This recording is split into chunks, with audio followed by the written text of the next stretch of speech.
Welcome. My name is Taylor Oden, and I'm the Early Learning Operations Manager for the City of Seattle Department of Education and Early Learning. Thank you for watching this request for qualifications information session on the Seattle Preschool Program. I apologize for the clarity of my voice. I'm still recovering from a cold and appreciate your understanding. In today's information session, we'll do a quick overview of the levy that funds this opportunity, the characteristics of an SPP program, and then review eligibility and the logistics for submitting an application. All of our existing SPP contractors that are interested in expanding their slots and classrooms will also submit an application and submittable using the process that we'll talk about today. The first part of this session will cover the SPP RFQ itself, and the second portion will cover the logistics of submitting an application. Our existing SPP providers are already on the RFQ roster, and therefore will bypass many of the questions that new applicants must answer. Our existing providers are also already familiar with this funding opportunity. The FEP levy, or the Families Education Preschool and Promise Levy, invests in preschool to post-secondary strategies, increasing access to and utilization of programs and services for historically underserved students. The FEP levy funds three core strategies: equitable educational opportunities, high-quality learning environments, and student and family supports. The FEP levy presents a historic opportunity for DEAL to invest in Seattle students from preschool through post-secondary. This levy provides $619 million over 7 years to advance educational equity, close opportunity gaps, and build a better economic future for Seattle residents. DEAL believes that education is social justice, and we invite you to join us in this important work. We know that in order for FEP levy investments to achieve the goal of educational equity, meaning access to educational opportunities and academic achievement are not predicated on a person's race or socioeconomic status, city, school, and community partners will need to be innovative, use data to inform practice, be flexible, and be held accountable to improving outcomes for students. The FEP levy invests across the educational continuum with specific goals for each stage of a student's experience. In preschool, FEP investments will prepare students for success in kindergarten. To reach the ambitious and important goals I just reviewed, the FEP levy purposes funds in 4 investment areas: preschool and early learning, K-12 school health, K-12 school and community, and Seattle Promise. Today, I'll be talking about an opportunity in the preschool and early learning investment area. In early learning, our goal is to ensure that Seattle students have access to and utilize high-quality early learning services that promote success in kindergarten. We do that primarily through SPP.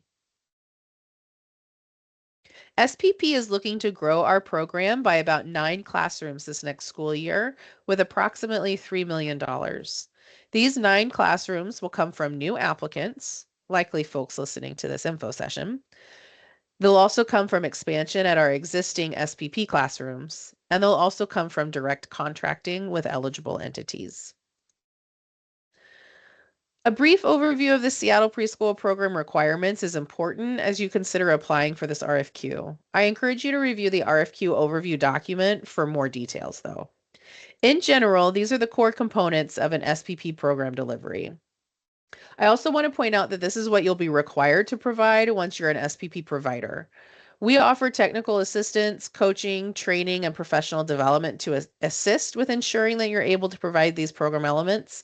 And we also offer scholarships for teachers who may not currently meet qualifications so that they can go back to school. The SPP program requires a classroom size of up to 20 children. We will fund up to your license capacity, and we'd like to fund your entire classroom, whatever you're licensed for. But if you cannot offer us all of the slots in your classroom, that's a conversation that we can have upon successful awarding. We look for a 1 to 10 teacher to student ratio and require at least one teacher in the classroom be considered the lead. Lead teachers must have a BA in ECE or a BA with 30 ECE credits. You may have a co-lead teacher structure or a lead and assistant structure or some other structure like that, but there must be at least one lead and one other teacher in the classroom. Assistant teacher qualifications require an AA in ECE or an AA with 20 ECE credits. The SPP classroom should function 6 hours per day, 180 days per year. For the most part, that's a 5-day-a-week model for 10 months of the year from September through June. We require creative or high scope curriculum or other fidelity and evidence, other validated and evidence-based curriculum, and that can be a conversation that we can have. We require family support worker or family support services and offer funding for that. And there's additional requirements listed in the RFQ overview. With coaching, SPP providers are required to participate in our deal provided instructional coaching that supports both the directors and the educators in the classroom. SPP providers are required to participate in deal provided professional development and training in curriculum, assessments, and best practices. Site directors are expected to attend and actively engage in monthly meetings and/or professional learning communities.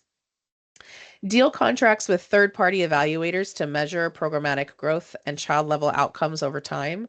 All SPP programs are required to participate in this ongoing evaluation. And our contracts are issued yearly and are subject to modifications each year. Contracts will include more specific requirements, including but not limited to data collection and submission, screenings and assessments, attendance, etc. Here's a quick overview of the actual process for applying for the RFQ. The purpose of this RFQ is to solicit applications from qualified preschool providers to offer learning environments that are evidence-based, high quality, culturally responsive, and equitable, and to develop a roster of preschool providers from which Deal can select. This roster already includes all of our existing SPP providers, and this RFQ will allow new providers to join that roster for consideration. There are 2 steps to becoming an SPP provider. First, submit an RFQ application and meet the minimum scoring threshold. The RFQ overview includes a table that references scoring for this threshold.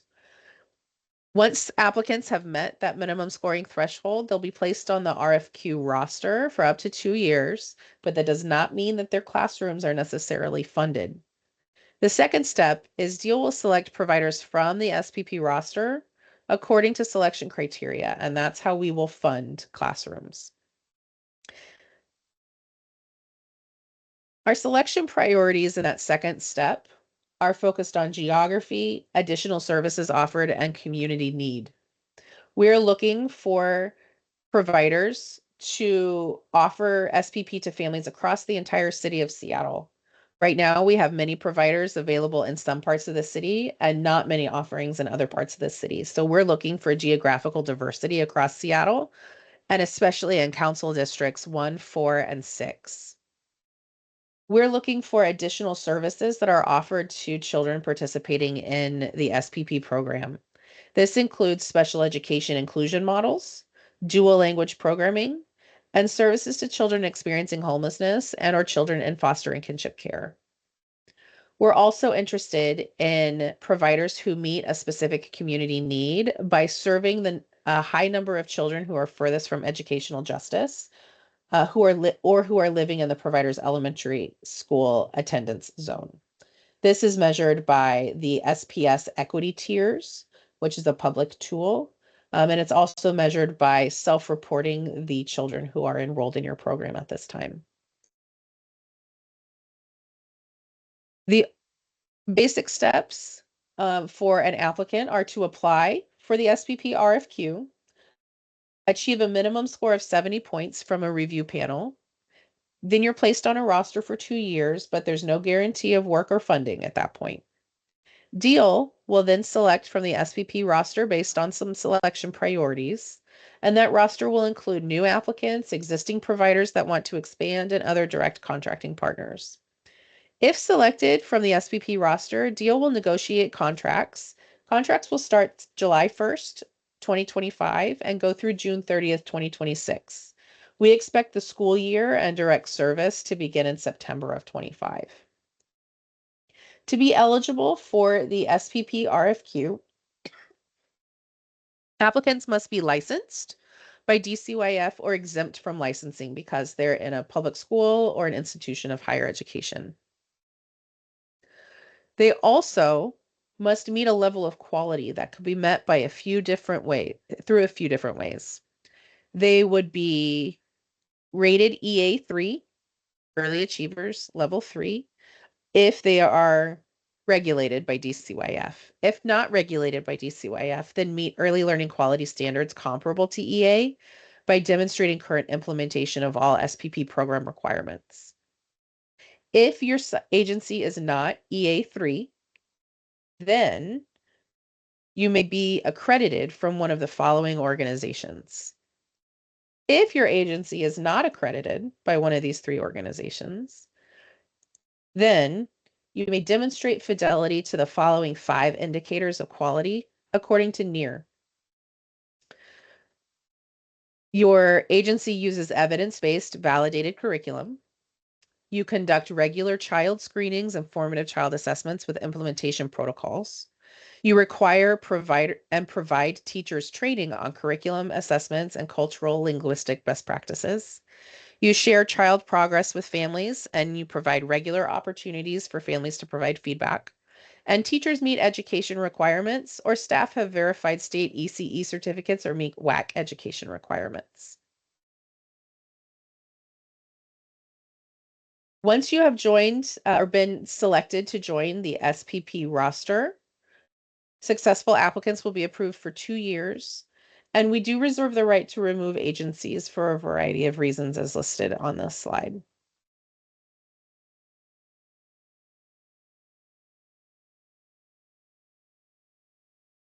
The timeline for this particular RFQ process starts October 30th, 2024.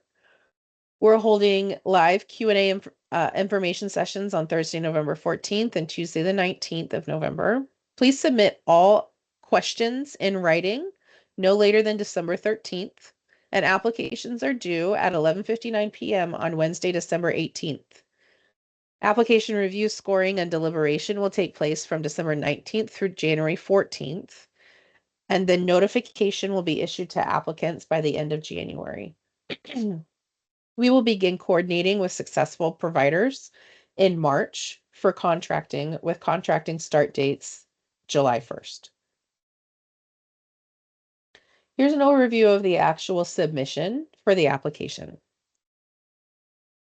We use Submittable, a new online tool. It's a funding opportunity submission tool that helps to screen for eligibility and walk an applicant through each set of information required for the submission. In order to submit an application, follow the link to apply and create an account. And if you already have an account, you can log in with that. The link to the application will take you to this application page. It reminds you that you need to create an account and you do have to verify your email address. So head back to your email, click that link and confirm your email address, and then you can begin the application. The beginning of the application offers many important reminders. First, if you run a family childcare center out of your home, please contact our 2 FCC hub coordinators, BrightSpark and Tiny Tots Early Learning Collaborative, which is a partnership between Voices of Tomorrow and Tiny Tots. These 2 hubs are the coordinators of FCCs that are interested in running SPP for their preschool children. This application process is not for you if you are an FCC.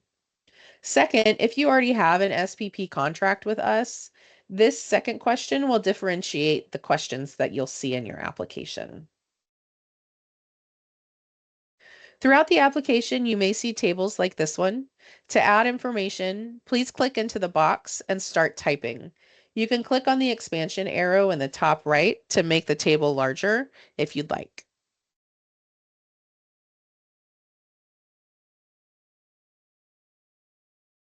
One of the first questions in this application helps to confirm a program's eligibility. Again, to be eligible for SPP, a provider must have a non-expiring license from DCYF. In a later step, you'll be asked to upload a copy of your license. The next set of eligibility questions is about quality measures of your program. First, if you're EA rated 3 or higher, you're eligible to apply. Second, if you're not EA rated, if you're accredited by these programs, you're eligible to apply. And if you're not accredited, then you'll be asked a few questions. Jim Mervino and researchers like the National Institute for Early Education Research, NEAR, utilize a list of 15 elements that must be present to a considerable extent for high-quality preschool to be implemented at scale. Not each of these elements stands on their own, and 5 of these elements are particularly indicative of success in SPP. We ask applicants about those 5 elements and the extent to which your agency is implementing those elements. The question describes the quality element and then offers a spectrum of implementation, with points associated for greater implementation or fidelity. Each of the selections that you see in this screenshot shows 0 points, 1 point, 2 points, and 3 points for increasing fidelity to the quality elements. For applications to this RFQ who aren't EA rated 3 or aren't accredited, these questions will help elucidate the level of quality currently operating in your agency in these 5 areas: curriculum, child assessments, teacher professional development, teacher education requirements, and family engagement. If you find that your answer falls between 2-point levels, you're asked to scale down. Do not overstate. After answering all the questions, add up your points.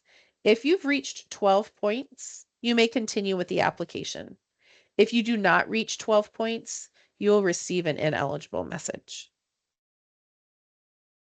Agencies that do not have a non-expiring license or meet the quality expectations are not eligible.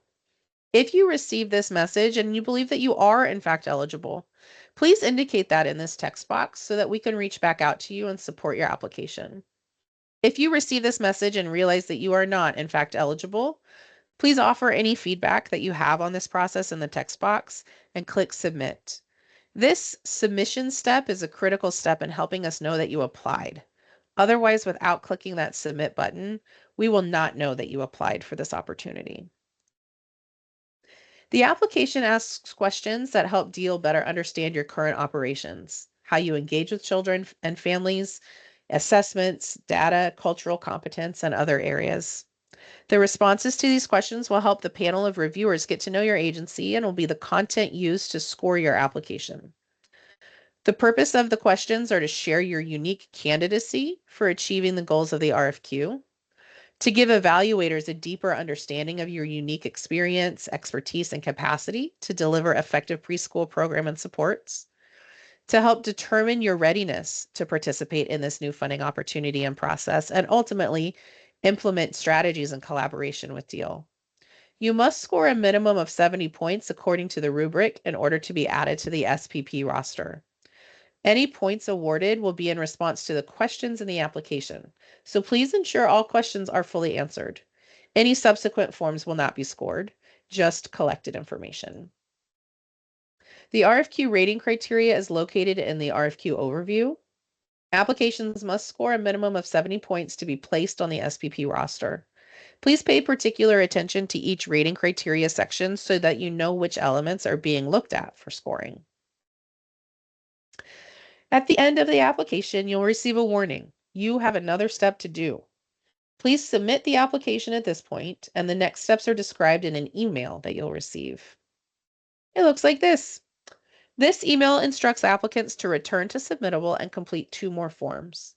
One form collecting information about your site, and another form collecting information about your classroom. You will complete a site form for each site that you're applying for, and you'll complete a classroom form for each classroom you're applying for. The email includes a video created by our Submittable team to show you where to click to find these forms and submit them. It's important to note that submitting these forms is required to be completed by December 18th to represent a complete application package. Here's a screenshot. So you'll head back to your submissions in Submittable and click on your agency's name. Click on the tab at the top labeled Forms. Scroll down to the Request Forms section. Here you'll see 2 additional forms to fill out. If you're only applying for one site and one classroom, you'll do each of these forms once. However, if you're applying for one site and 2 classrooms, You'll complete the classroom form twice, one for each classroom. The first form, the site form, will collect information about your specific site. At this point, you'll reconfirm the specific site's eligibility for SPP, and you'll be asked to upload your documents. The responses in this form are not part of the scoring for being added to the RFQ roster. This information is, however, critical for the final selection of sites and classrooms as part of the 9 new classrooms. As a reminder, 3 important priorities for SPP's expansion are geography, serving all children of Seattle, so please use the map in the overview to determine if your location is in an area of need. We'll also prioritize providers who offer additional services, specifically special education inclusion models, dual language programming, or classrooms who have robust services to support children experiencing homelessness and foster or kinship care. We'll also prioritize providers serving children farthest from educational justice. This means serving children from low to moderate income households, families who speak heritage languages, and children who are Black, Indigenous, or children of color. Please use the map in the overview to determine what tier your location is in according to the Seattle Public Schools equity tiers. You'll be asked to upload the physical license for the site that you're applying for. If this site does not have a non-expiring license yet, it's not eligible for SPP. You'll be allowed to keep filling in this form, and the only way we know you're not licensed yet is if you submit this form. So please finish filling it out and click submit so that we understand what prevented you from being eligible. And we'll be in touch if there's any additional opportunities for you. It's important that the license that you upload in this document reflect the classrooms that you're applying for and also match the address on the site. If the site you're applying for is EA rated, please indicate that specifically here. And if it's credited, you can indicate that as well. If it's neither, but you scored 12 points on the set of previous questions, please move forward, and instead of uploading your EA certificate or your accreditation certificate, please upload an EA progress report. The last step in the process is submitting information about the classroom that you're applying for. This form collects information about how many children are in this classroom, historical enrollments, teachers' experience and education. This helps us understand the cost of operating SPP in this classroom. Each slot has a per child slot rate, and SPP offers additional funds if teachers meet certain experience and education requirements. After you submit the classroom form, you're finished, and Deal will be in touch with you no later than January 31st. Next steps. Please submit all 3 parts of your application through Submittable. You'll receive confirmation emails from Submittable, and you'll receive an email from Deal by December 20th confirming your new RFQ application has been received and it is technically compliant. Please keep an eye out for emails on December 19th or 20th for any time-sensitive questions or clarification we may have about your application. If you're uncertain if you'll be available to answer these questions on the 19th and 20th of December, please ensure other contacts are included in your application points of contact. Advice for being successful: please read through the RFQ thoroughly and you fully understand the rating criteria as you answer the questions. Ensure you submit all the attachments and you complete all 3 parts of the application.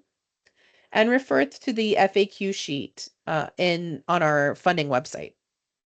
Please contact Deal Funding at seattle.gov with questions well in advance of the December 13th deadline. It helps us if your subject line can include question_Seattle Preschool Program RFQ. We will post answers to all questions online, and all questions, unless they're asked in a Q&A environment, must be received in writing. Thank you so much for listening today. Please read through the RFQ document entirely and reach out with any questions that you may have. Take care.